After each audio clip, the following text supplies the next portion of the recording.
अल्पवयीन मुलीच्या गळ्याला चाकू लावून संपवण्याचा प्रयत्न करण्यात आला।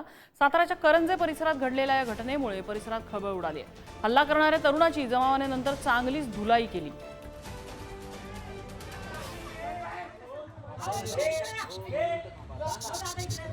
त्याला काय बोलू नका कोणी लगेच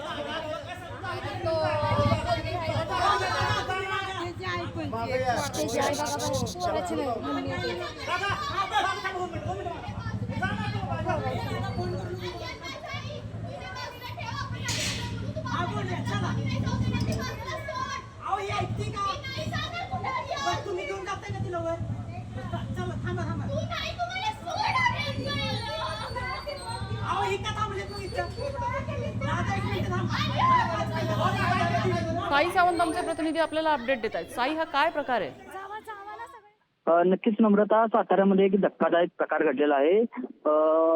एकतर्फी प्रेमातून अल्पवयीन मुलीच्या गळ्याला चाकू लावून दहशत करण्याचा प्रयत्न करण्यात आलेला आहे आणि साताऱ्यातील करंजे परिसरातील म्हणजे ते साताऱ्यातील एक मध्यवर्ती ठिकाण आहे, त्यामध्ये ही घटना घडलेली आहे। त्यामुळे सातारा शहरासह जिल्ह्यामध्ये देखील एक मोठी खळबळ उडाली आहे। एकंदरीत पाहायला गेलं तर त्या घटनेनंतर जमावाकडून देखील अल्पवयीन मुलाची चांगली धुलाई करण्यात आलेली आहे। एकंदरीत पाहायला गेलं तर ही अत्यंत गंभीर घटना आहे। यामध्ये सातारा शहर पोलीस स्टेशनचे सागर निकम असतील, धीरज मोरे असतील, उमेश आढळले असतील, या युवकांनी अत्यंत शिफातीने त्या युवकाला ताब्यात घेतलेलं आहे आणि आता शाहूपुरी पोलीस स्टेशनचे सर्व अधिकारी पदाधिकारी असतील ते पुढील तपास करत आहेत। ताई, धन्यवाद या सगळ्या माहितीबद्दल।